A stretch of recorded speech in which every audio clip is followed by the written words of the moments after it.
Hello friends, मैं आपका दोस्त आर के सिंह और आप देख रहे हैं आर के सिंह एकेडमी।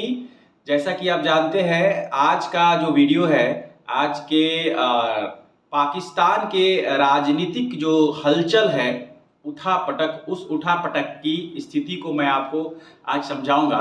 तो सबसे पहले आप समझ लीजिए कि ये जो पाकिस्तान जो देश है उसका उद्गम कब हुआ था, मतलब कब ये नए देश के रूप में आया, किस कंट्री से हुआ। तो मैं बता दूं, आप जैसा कि जानते होंगे कि ये 14 अगस्त 1947 को एक नया राष्ट्र का निर्माण हुआ, हिंदुस्तान से अलग होकर के। यानी हमारे ही देश का एक हिस्सा है ये पाकिस्तान।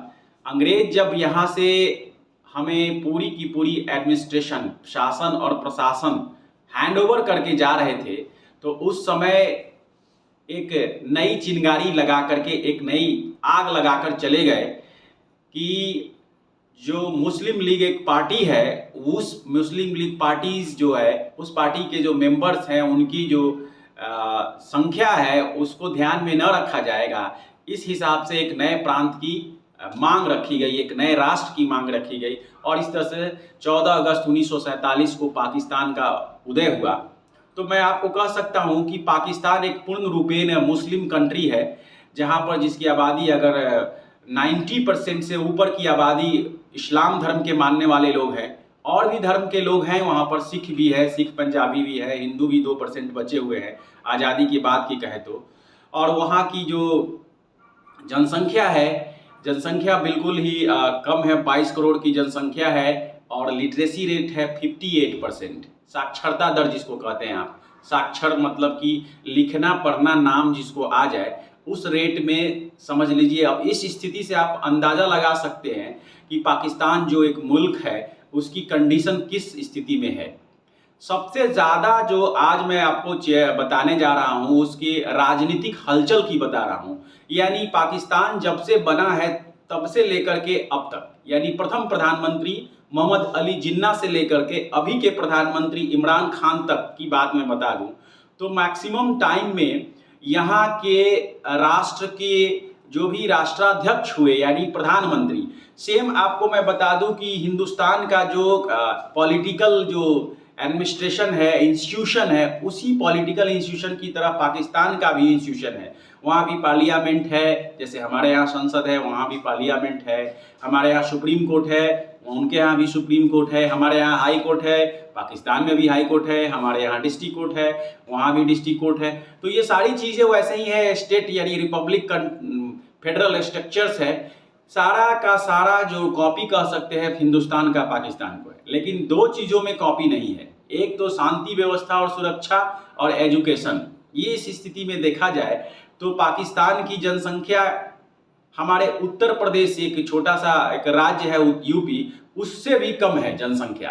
तो उस हिसाब से मैं बता दूं आपको कि जनसंख्या के लिहाज से देखा जाए तो राष्ट्र बहुत छोटा है, लेकिन अगर डिस्टर्बेंस के लिहाज से देखा जाए तो बहुत ही ज़्यादा है। बहुत छोटा कंट्री होते हुए भी दुनिया की नक्शे पर second largest Muslim country, second largest Muslim country.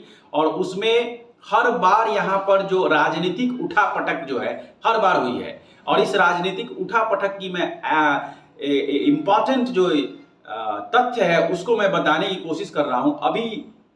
अभी से मैं पीछे की ओर जाऊँगा तो आपको मैं बताऊँगा। लास्ट जो अभी प्रधानमंत्री हैं, अभी चल रहे हैं, आज तक के वीडियो के हिसाब से मैं बता दूं आपको, 2018 में इमरान खान प्रधानमंत्री बने और आजकल की स्थिति चल रही है कि नो कॉन्फिडेंस मोशन में आ गए हैं, यानी इनका अल्पमत की स्थिति में आ गए हैं। और अल्पमत मतलब जो सपोर्टिंग उनके मेंबर्स होते हैं वो इनके सपोर्ट में नहीं है। हर बार पाकिस्तान के जो प्रशासक होते हैं उनके कोई ना कोई ऐसा एलिगेशन लग जाता है, करप्शन का एलिगेशन लग जाता है, भुखमरी की या लॉ एंड ऑर्डर कंट्रोल में नहीं रहता है। और वहाँ का जो मिलिट्री शासन है वो हर बार उस शासन की तख्ता पलट कर देता है। तो कहीं किसी भी डेमोक्रेटिक कंट्री में यानी लोकतांत्रिक व्यवस्था में ये अपने आप में एक बहुत बड़ा मैसेज जाता है कि कंट्री कितना कमजोर है। लोकतांत्रिक व्यवस्था, लोकतांत्रिक व्यवस्था का मतलब होता है लोगों का शासन। लोक मतलब लोक, तंत्र मतलब शासन।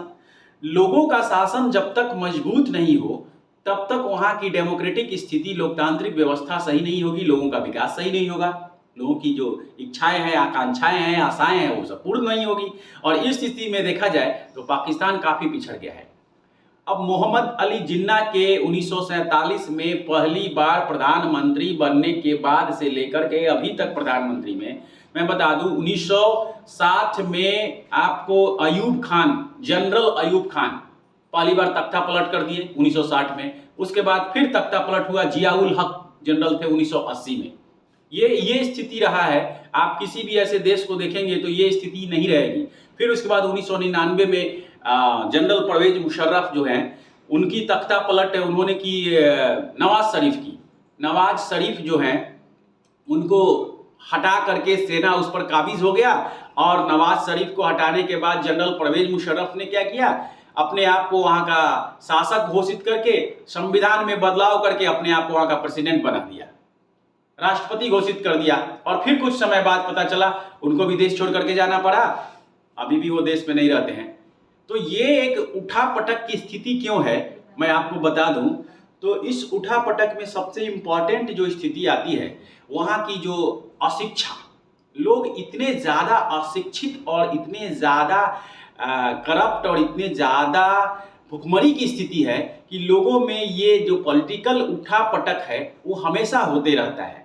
लोगों को सही तरीके से बिजनेस, एजुकेशन, व्यापार, ये सारी चीज़ें नहीं मिलने के कारण लोगों का जो डेवलपमेंट है सामाजिक, आर्थिक और राजनीतिक, वो नहीं हो पाता है। तो लोग गलत तरीके से गलत लाइन पकड़े हुए हैं।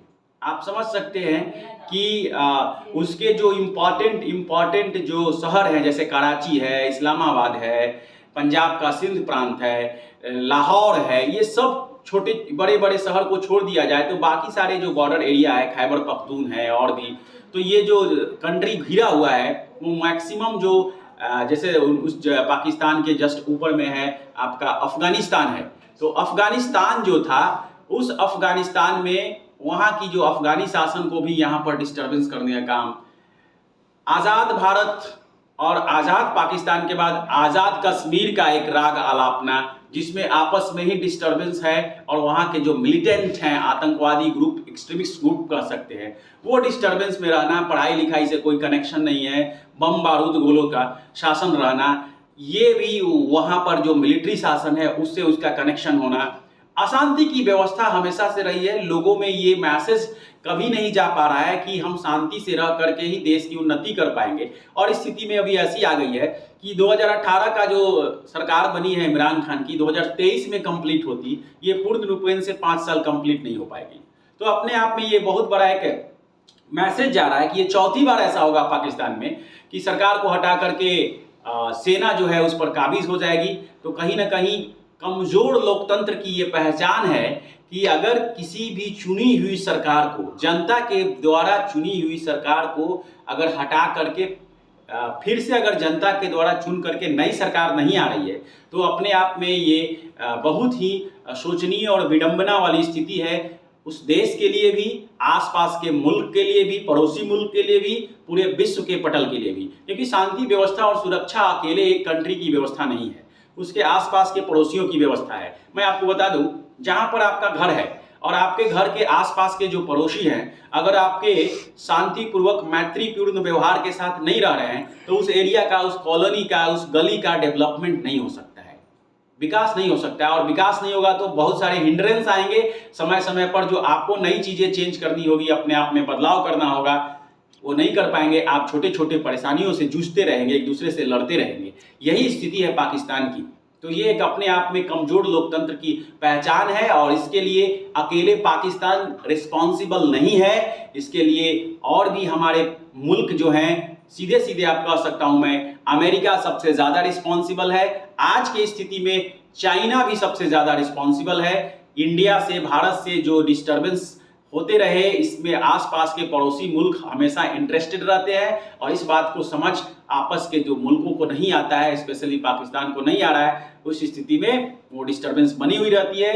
अब आपको मैं बता दूं कि अब नई स्थिति ये आ गई है कि कब ये इमरान खान की सरकार चली जाएगी और नया स्थिति ऐसा उत्पन्न हो जाएगा कि यहाँ पर भुखमरी की स्थिति हो जाएगी। क्योंकि देखिए, लोकतंत्र जो लोकतांत्रिक व्यवस्था है, डेमोक्रेसी है, अपने आप में बहुत स्ट्रॉन्ग चीज़ होती है जिससे कि लोगों की बातों को समझ करके वहाँ की ज़रूरतों की पूरी की जाती है। अगर लोकतांत्रिक व्यवस्था नहीं है तो वहाँ पर सेना का शासन हो जाएगा, तो एनार्की हो जाएगी, जिसको अराजकता कहते हैं, अराजकता। और अराजकता में कुछ कहने के लिए आपको मौका नहीं मिलेगा। तो इस हिसाब से इसको समझने की ज़रूरत है कि पाकिस्तान में ऐसा क्यों होता है, मैंने आपको आज बताया। उम्मीद है आपको ये अच्छा लगेगा और आप जरूर कमेंट करें, जिससे कि आपको आने वाले नए वीडियो में नई चीज़ें आपके पाकिस्तान के बारे में क्या जानने की ज़रूरत है। Thank you and have a